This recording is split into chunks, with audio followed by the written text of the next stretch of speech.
So between political unrest, this ongoing pandemic, it can be hard to take your eyes away from the news. Some people find themselves looking at posts on social media for hours and hours, despite how it makes you feel, especially if it makes you upset.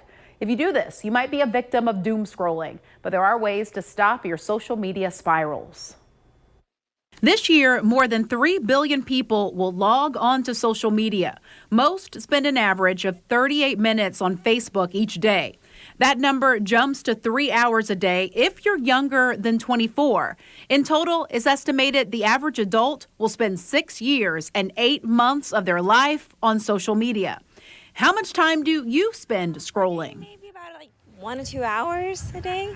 Probably like 15 minutes. 4 to 5 hours a day. Are you caught in a social media spiral? Psychologists say that doom scrolling gives us a sense of control and feeds into our need for social connection, but it can be damaging to our mental health. First, ask yourself, why are you scrolling? These companies, they're specifically designing these products to keep us coming back. Always scroll with intention. Second, ask, how are you scrolling? Are you someone who likes to post a lot and interact? Or are you a lurker that likes to witness? Knowing the difference can make you more aware of your usage. Another option, making an app jail for apps that are more addicting than others. 5 to 6 hours, is that you?